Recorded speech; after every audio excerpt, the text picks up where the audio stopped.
It's time for the playlist party with your host, Blackman-Santana.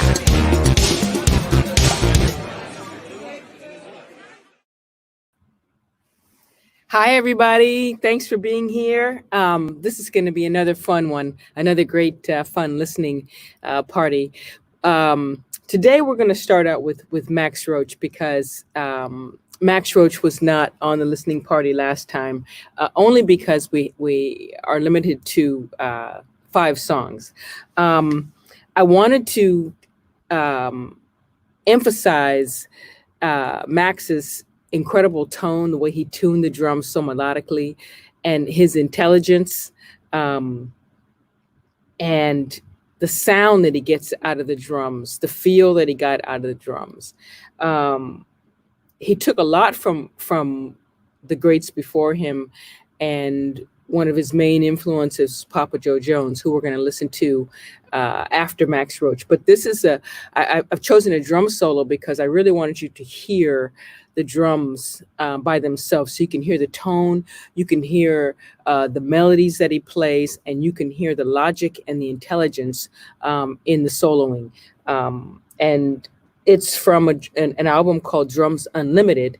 There are many, many Max Roach solos, and there are other great solos. There are 3 solos on this record. I have chosen Drums Unlimited just because of the type of things that he's playing, but there are other drum solos. Drum Also Waltzes is on there too.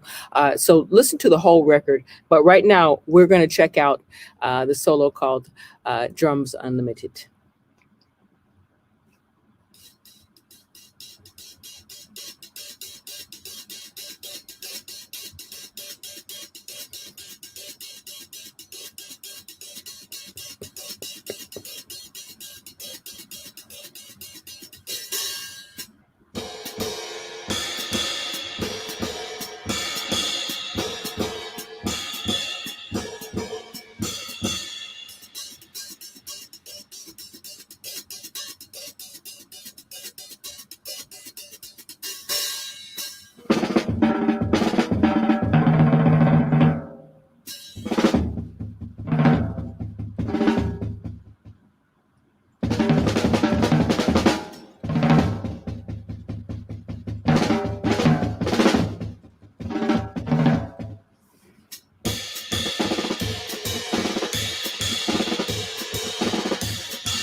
It goes back to a theme. He's very thematic.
Back to that theme.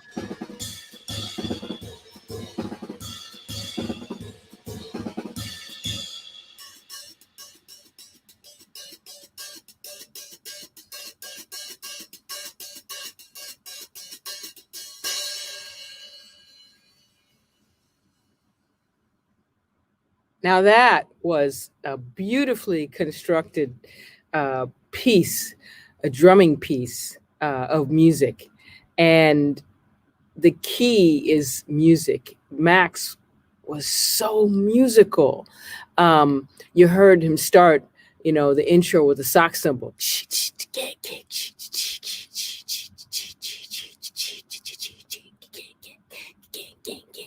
And, he developed then to the,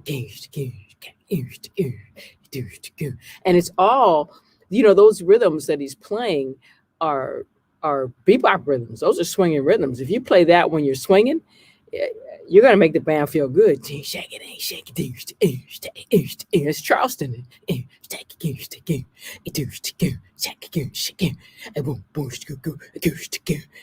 So Max is intelligent. He's musical. He's studied because he listened to all the music. He was influenced by the drummers and the music that came before him and that he played and that he innovated. So he's very important. And if you follow that solo and just really make, you can hear form in it. You can hear melody in it. You can hear intelligence in it. And you can hear him using the entire drum kit in a very musical way.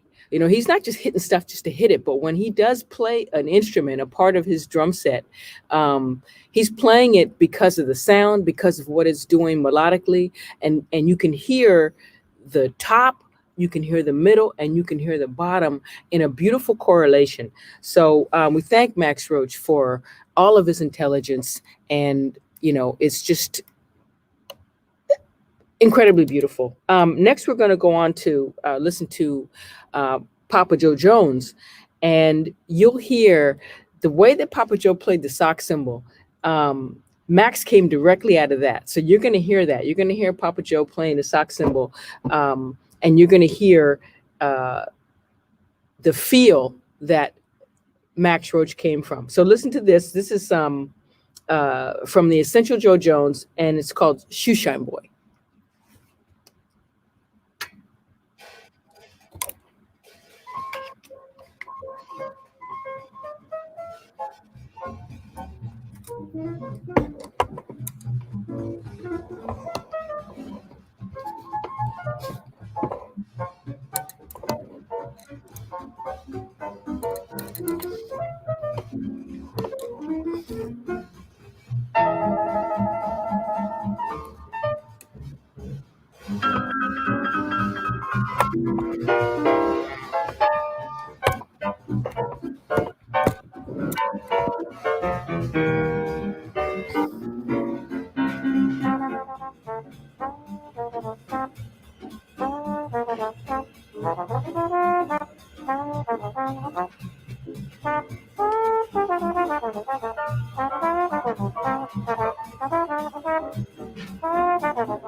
It's a little hard to hear in these recordings to hear the drums, but when you key into it, you can hear the smoothness and how swinging that sock cymbal is.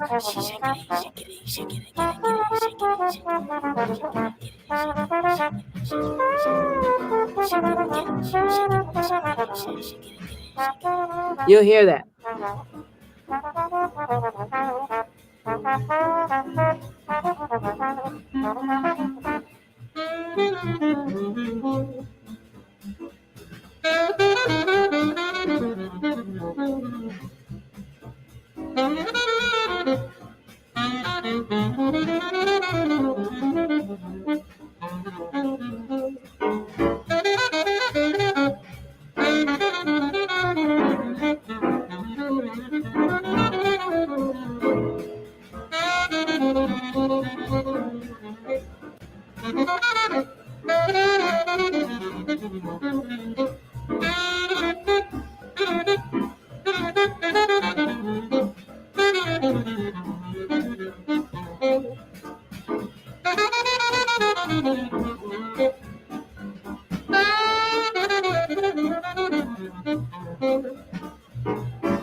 So when you get a chance, listen to some more Papa Joe, because there are things where he plays solos. I just wanted you to really hear that sock cymbal at the beginning, because that's really key in the making the music swing, making the music feel good. And so many drummers came out of that. Max came out of that.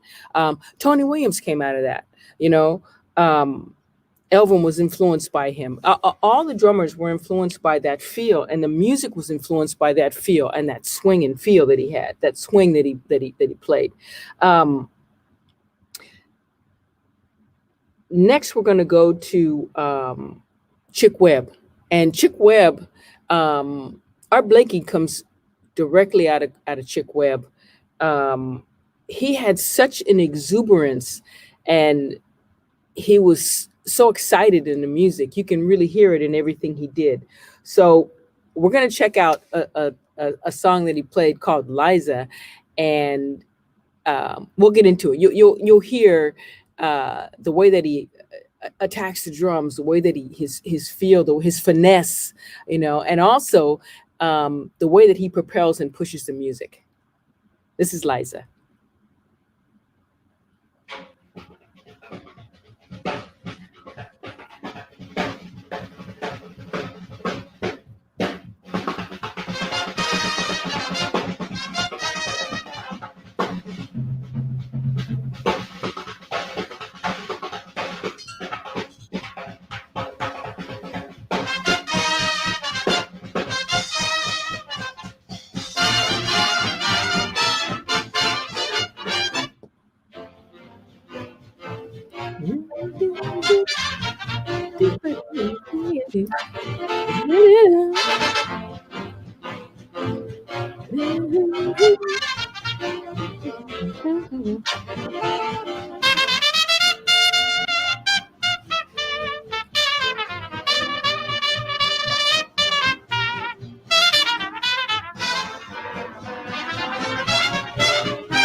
So you can hear that, at that point, cowbells and woodblocks were really a big part of the drum kit, in terms of the sound. But you can hear the way that he played on the snare drum. You can hear the accents that he played, the upbeats that he played, the way that he pushed in the spaces that he played, in the drum breaks, and he was a major influence. Like I said, Art Blakey came directly out of him. Art told me stories about him hanging out with Chick Webb, and he said that Chick would be rehearsing downstairs, and he would make Art Blakey sit upstairs in the dressing room with just a snare drum, and he would make him play a press roll. And he said that he played it for a really long time, and at one point he stopped because he was like, well, I'm up here for forever playing this press roll. And he stopped playing, and he said that Chick Webb ran upstairs and he says, "Why'd you stop? Don't stop, keep playing." And so you see the incredible press roll that Art Blakey developed, and that's the reason. He was pushed by Chick Webb to do that. Chick Webb is a really one of the incredible drummers that we need to check out. We're going to go now to another incredible drummer, Big Sid Catlett, and chops for days, feel for days. Just one of my favorite drummers as well. So we're going to listen to something called "Just a Riff."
So the key with all these drummers that we're hearing and what we're tying in is the feel, because that's the main thing that we have to have in the music.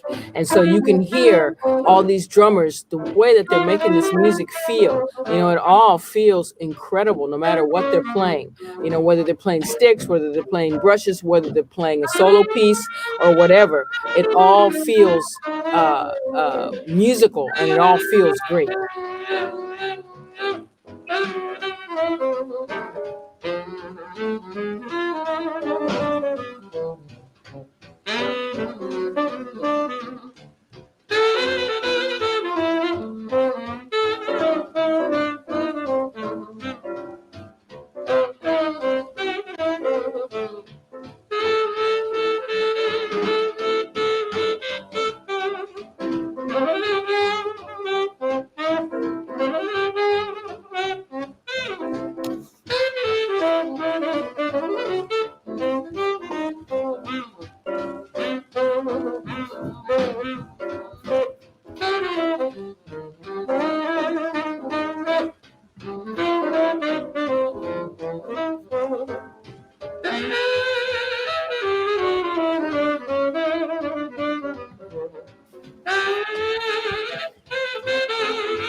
That was awesome. And so the feel, like I was saying, that's really important. That's what we have to key in on, because the rest of the stuff, you know, that's all going to come, you know.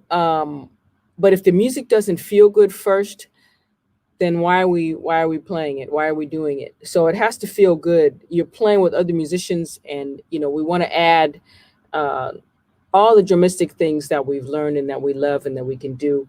Um, but playing to make the music feel great is the key. It's the first thing. Now we're gonna go back a little further, and we're gonna hear another favorite drummer of mine, and another incredibly influential drummer, Baby Dodds, and this is talking and the drums. So he's not playing with the band here. He's really talking. And you know, I wanted to show some stuff playing with the band, but also some things where we're just hearing the drums, because some of these recordings are difficult to hear the drums in. So you're going to have to do some additional investigation with each of these drummers that we're mentioning, because they're all very important. But this is he's demonstrating what he calls the shimmy beat and the press roll. And the reason why this is important is because this is the way that time was basically kept, you know, like in the 20s and in the 30s. They were playing basically on the snare drum, and it comes from like the Charleston. You know, which is uh, what I mentioned when Max Roach was playing his solo, the doom Charleston. Doom, doom, doom, doom, doom, doom, doom, doom. So you can hear the Charleston, but this beat, this shimmy, is the way that they would play that. So uh, I'm not going to demonstrate on my drums. I should, but I won't. But anyway, you'll hear this. So we're going to listen to Baby Dodds, and this is talking and the drums. It's a record that was put together with him just talking about the drums. So you'll hear that. This is the shimmy beat that he's demonstrating.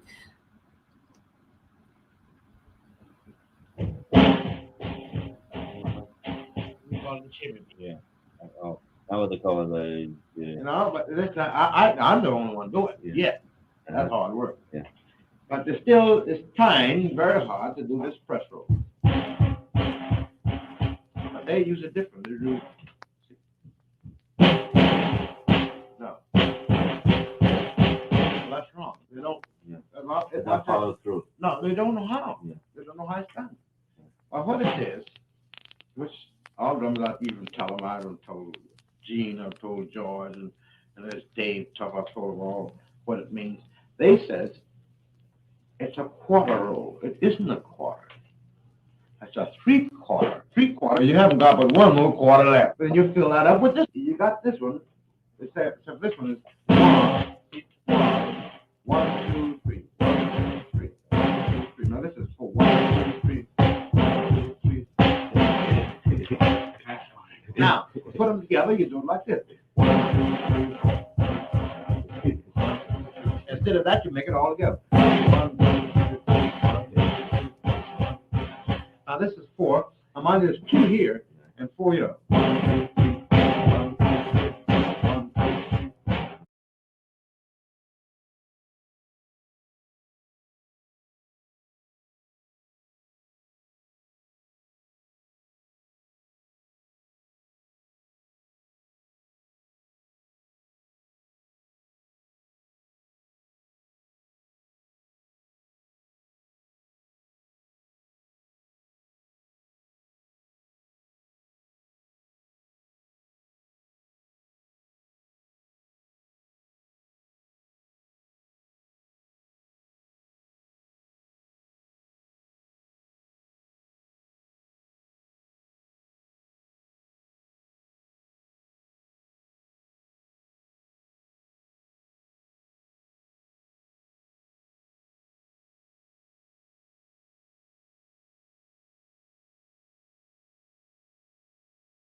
Okay, back again. Sorry about that. Having some sort of connection issue. Anyway, I hope you heard. I think you did. I hope you heard the Baby Dodds. He was demonstrating the shimmy beat, and it's very great to hear him talking. And you know, he's discussing. He's saying that he's the only person that's doing it like that, and he mentioned some drummers, Gene, who's 𝗕𝗟𝗡𝗗𝗬, and they all thought that it was like a quarter roll. And he says, no, it's not a quarter roll. It's a 3/4 roll. And then he demonstrates that to show how it's a 3/4 roll. It's so cool. So these were just some tidbits to give you guys some clues into the lineage of this instrument, of the drum set. The timekeeping starting on with, you know, and we kind of went backwards a little bit. So the timekeeping starting, you know, on the snare drum and the bass drum. Eventually that was, the timekeeping was moved to the sock cymbal and then to the ride cymbal. So all these developments, and this is just a little quick synopsis, but all these developments led to all the beautiful choices that we have today. You know, all these incredible drummers and more, because this is just, we're only doing 5 songs here. So we really need a few days to really get into all the great drummers and to play, you know, many examples from each of them. But this gives you a nice idea. And so please do some study and understand and know that the lineage of the drums is so important. Because not only do you get the feel, but you get the understanding and you get the importance of this drum seat, of being the drummer, of affecting the music, of being able to innovate within the music and help change the music, because that's what the drum seat has done. That's what the drummers have done. To know the lineage of the drums, again, you know, gives your playing and your musicality a great perspective. It gives it history. It gives it base. You know, if you've probably heard the adage, you know, you don't build a house from the top down. You build a house from the bottom up. So it has to have a base. It has to have, you know, structure. It has to have things to draw from. And then you can go into whatever direction that you want to go into. That's fine. But we must know something about the history of the drums, the lineage of the drums. And then once you delve into this beautiful history, and it's a gorgeous history, it's really beautiful. For me, it's like the best thing ever, you know, because I love the drums so much. But once you delve into that, you really, really understand the importance of being a drummer, you know, and that is very exalting. It's very uplifting, and it makes you feel very proud, and it makes you want to do this drum chair right. It makes you want to really study. It makes you want to really take care of the music. It makes you really want to play the drums, and it makes you love the drums even more, you know, because you see what others have put into the drums and put into playing, and why these things are so important. So please do some study, some listening, and some enjoying. And even if it's a style that is not a style that you say you want to play or that you're interested in, you know, it doesn't matter. This is the history of the drums and the lineage of this beautiful instrument. So please check all that out. And looking forward to doing something with you guys again. Thank you guys for listening. And we did some other drummers last time. There are many more drummers to check out. So please do so, and keep playing, and talk to you soon. Thank you guys for being here.